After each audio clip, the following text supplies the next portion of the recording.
प्यारे बच्चों, आज हम क्लास 10वीं का वैश्वीकरण और भारतीय अर्थव्यवस्था जो कि इकोनॉमिक्स का फोर्थ चैप्टर है उसके एमसीक्यू क्वेश्चंस को करेंगे। क्वेश्चन नंबर 1, वैश्वीकरण के विगत 2 वर्षों में द्रुत आवागमन देखा गया है, यानी कि आवागमन होता है आना जाना। वैश्वीकरण के कारण किन वस्तुओं का या सेवाओं का आवागमन हुआ है? ऑप्शन है देशों के बीच वस्तु सेवा और लोगों का, देशों के बीच वस्तु सेवा और निवेश का, देशों के बीच वस्तु निवेश और लोगों का। इनमें से कोई नहीं, तो जो आंसर होगा वो बी होगा। क्वेश्चन नंबर 2, विश्व के देशों में बहुराष्ट्रीय कंपनियों द्वारा निवेश का सबसे अधिक सामान्य मार्ग कौन सा है? नए कारखानों की स्थापना करना, स्थायी कंपनियों को खरीद लेना, स्थायी कंपनियों से साझेदारी करना। इनमें से कोई नहीं, तो जो सबसे आसान कार्य है वो है स्थानीय कंपनियों से साझेदारी कर लेना, क्योंकि नए कारखाने बनाने में भी पूंजी लगेगी, स्थानीय कंपनियों को खरीदने में भी ज़्यादा पैसे की जरूरत होगी। लेकिन जब वो साझेदारी करते हैं स्थानीय कंपनियों के साथ, हिस्सेदारी करते हैं, तो उनको जो निवेश करना पड़ता है वो काफ़ी कम करना पड़ता है और फ़ायदा भी हो जाता है। तो जो आंसर होगा वो सी होगा। क्वेश्चन नंबर 3, वैश्वीकरण से जीवन स्तर के सुधार में सहायता पहुंचाई है। सभी लोगों के, विकसित देशों के लोगों में, विकासशील देशों के श्रमिकों में, उपरोक्त में से कोई नहीं। तो वैश्वीकरण से जीवन सुधार में चेंज हुआ है, जिसमें सबसे ज़्यादा जो चेंज हुआ है वो विकसित देशों के लोगों के जीवन स्टाइल में चेंज हुआ है। क्वेश्चन नंबर 4, आज के उपभोक्ता के पास वस्तु और सेवाओं के कैसे विकल्प हैं? सीमित, विस्तृत, बहुत कम, सामान्य है। तो आज के समय उपभोक्ता के पास जो वस्तु और सेवाओं के हैं बहुत सारे विकल्प हैं। वो उनके पास जो वस्तु या सेवाएं हैं वो अलग अलग ब्रांड की, अलग अलग तरह की हैं, तो उनके पास जो विकल्प है वो काफ़ी विस्तृत है। तो जो आंसर होगा वो बी होगा। क्वेश्चन नंबर 5, 20वीं शताब्दी के मध्य तक उत्पादन की क्या विशेषता थी? ये देशों की सीमाओं के अंदर ही सीमित था, अंतर्राष्ट्रीय स्तर तक फैल चुका था, या केवल गांवों तक ही सीमित था? उपरोक्त सभी। तो 20वीं सदी तक जो उत्पादन है वो दो लोगों की सीमाओं के बीच तक ही सीमित था, क्योंकि उस समय वैश्वीकरण को ज़्यादा प्रोत्साहन नहीं मिला था। वैश्वीकरण के बाद ही अंतर्राष्ट्रीय व्यापार बढ़ा है, उससे पहले जो भी उत्पादन होता था वो देश की सीमाओं के अंदर ही सीमित था। तो जो आंसर होगा वो ए होगा। क्वेश्चन नंबर 6, बहुराष्ट्रीय कंपनियां किस स्थान पर अपने उद्योग स्थापित करती? बहुराष्ट्रीय कंपनियां ऐसी कंपनियां होती हैं जो अपना व्यापार या अपना उत्पादन एक देश में न सीमित करके कई देशों में करती हैं। अपने माल की बिक्री भी वो कई देशों में करती हैं। तो ऑप्शन देख लेते हैं। जो बाजार के नज़दीक हो, जहाँ कम लागत पर कुशल और अकुशल श्रमिक उपलब्ध हो, जिस देश की सरकार नीति उसके हितों के अनुकूल हो। उपरोक्त सभी। तो जो आंसर होगा वो डी होगा, उपरोक्त सभी। क्योंकि अगर कंपनी बाजार के नज़दीक होगी तो उसे प्रॉफिट ज़्यादा होगा, और अगर श्रमिक उसे कम लागत पर मिलेंगे तब भी उत्पादन को बढ़ाया जा सकता है। सरकार की नीतियाँ उनके हितों के अनुकूल होगी तो प्रोडक्शन करना आसान होगा। तो जो आंसर होगा वो डी होगा। क्वेश्चन नंबर 7, बहुराष्ट्रीय कंपनियों के निवेश का सबसे आम रास्ता कौन सा है? स्थायी कंपनियों को खरीदना, नई कंपनियां स्थापित करना, वितरण प्रणाली को मजबूत करना। उपरोक्त सभी। तो जो सबसे आसान है, जिसमें कम निवेश लगता है, वो होता है कि जो स्थानीय कंपनी है उनको खरीद लिया जाए। तो जो आंसर होगा वो ए होगा। क्वेश्चन नंबर 8, फोर्ड मोटर किस देश की कंपनी है? ऑप्शन है चीन, अमेरिका, भारत, इंग्लैंड। तो जो फोर्ड मोटर्स है वो अमेरिका की कंपनी है।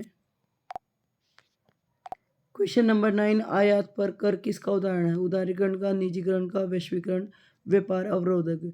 तो जब हम आयात पर कर लगाते हैं यानी कि टैक्स लगाते हैं, वो व्यापार अवरोधक का काम करता है। व्यापार अवरोधक का मतलब है कि हम जो बाहरी माल है, आयात है, उस पर टैक्स लगाकर विदेशों की जो वस्तुएं हैं उनको अपने देशों में आने के लिए रोकते हैं। तो वो एक अवरोधक यानी कि बैरियर का काम करता है।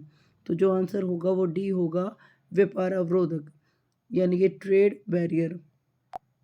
क्वेश्चन नंबर 10, विश्व व्यापार संगठन जिसको हम WTO बोलते हैं, वर्ल्ड ट्रेड ऑर्गेनाइजेशन, उसको स्थापित करने का मुख्य उद्देश्य क्या था? अंतर्राष्ट्रीय व्यापार का उदारीकरण, अमीर देशों के व्यापार को बढ़ावा, गरीब देशों को बढ़ावा, दोहरे व्यापार को बढ़ावा देना। तो जो विश्व व्यापार संगठन है यानी कि WTO है, उसका मेन उद्देश्य था व्यापार को बढ़ाना, और वो अंतर्राष्ट्रीय व्यापार के उदारीकरण का एक एग्जाम्पल है। यानी कि जो अंतर्राष्ट्रीय व्यापार को बढ़ाने का जो दायित्व है वो WTO का है, वर्ल्ड ट्रेड ऑर्गेनाइजेशन। तो जो आंसर होगा वो ए होगा। क्वेश्चन नंबर 11, अतीत में देशों को जोड़ने वाला मुख्य माध्यम क्या था? अतीत में जो देश हैं वो एक दूसरे से कैसे जुड़े हुए थे? ऑप्शन है धर्म, लड़ाइयाँ, व्यापार, वैश्वीकरण। तो अतीत में जो दो देश आपस में जुड़े हुए थे वो व्यापार के माध्यम से जुड़े हुए थे। तो जो आंसर होगा वो सी होगा, व्यापार। क्वेश्चन नंबर 12, वर्तमान देश में देशों को जोड़ने वाला मुख्य व्यवसाय कौन सा? उदारीकरण, निजीकरण, वैश्वीकरण, उपरोक्त सभी। तो देशों को जोड़ने वाला जो मुख्य माध्यम है वो वैश्वीकरण है। वैश्वीकरण का मतलब है कि एक देश का दूसरे देश के साथ जुड़ाव, और वो जुड़ाव व्यापार के थ्रू भी हो सकता है। क्वेश्चन नंबर 13, बहुराष्ट्रीय कंपनियों का सबसे अधिक लाभ किसे हुआ है? शहरी क्षेत्र में धनी उपभोक्ताओं को, मजदूरों को, किसानों को, उपरोक्त सभी को। तो बहुराष्ट्रीय कंपनियों का जो लाभ हुआ है, MNC भी बोलते हैं इनको, मल्टीनेशनल कंपनी, उनको सभी को लाभ हुआ है। मजदूरों को भी लाभ हुआ है क्योंकि उन्हें काम आसानी से मिल जाता है। उपभोक्ताओं को भी लाभ मिला है क्योंकि उन्हें नई नई वस्तुएं मिलती हैं। किसानों को भी लाभ मिला है क्योंकि वो अपने प्रोडक्ट को बेच सकते हैं। तो जो आंसर होगा वो डी होगा, उपरोक्त सभी। बहुराष्ट्रीय कंपनियों से सभी को लाभ हुआ है, धनी उपभोक्ताओं को भी, मजदूरों को भी, किसानों को भी, लेकिन सबसे अधिक जो लाभ हुआ है वो धनी उपभोक्ताओं को हुआ है क्योंकि गरीब व्यक्तियों के पास इतने पैसे नहीं होते। तो जो आंसर होगा वो ए होगा, शहरी क्षेत्र में धनी उपभोक्ताओं को ज़्यादा प्रॉफिट हुआ है MNC से। क्वेश्चन नंबर 14, संचार प्रौद्योगिकी का रूप क्या है? यानी कि कम्युनिकेशन टेक्नोलॉजी है, उसमें क्या शामिल होते हैं? इंटरनेट, ई बैंकिंग, ईमेल, उपरोक्त सभी। तो जो आंसर होगा वो डी होगा, उपरोक्त सभी। क्वेश्चन नंबर 15, उदारीकरण, वैश्वीकरण को संभव बनाने वाले कारक कौन से हैं? उदारीकरण, निजीकरण, सूचना एवं संचार प्रौद्योगिकी, उपरोक्त सभी। तो वैश्वीकरण तभी संभव हो चुकी है जब उदारीकरण, निजीकरण संभव हुआ है और सूचना ज़्यादा डेवलप्ड हुई है। तो सूचना और संचार प्रौद्योगिकी है, यानी कि जो IT है वो ज़्यादा विकसित हुई है। तो जो आंसर होगा वो डी होगा, उपरोक्त सभी। क्वेश्चन नंबर 16, सरकार द्वारा अवरोधों तथा प्रतिबंधों को हटाने की प्रक्रिया को क्या कहते हैं? जब सरकार सभी तरह के प्रतिबंध या अवरोधों को हटा देती है तो उसे हम उदारीकरण कहते हैं। आप ये भी समझ सकते हो कि उदारीकरण क्या है। उदारीकरण सरकार द्वारा हटाए गए सभी प्रतिबंध या अवधारों की घटाने की प्रक्रिया होती है। यानी कि उदारीकरण से अभिप्राय सरकार द्वारा अवरोधों तथा प्रतिबंधों को हटाने की प्रक्रिया है।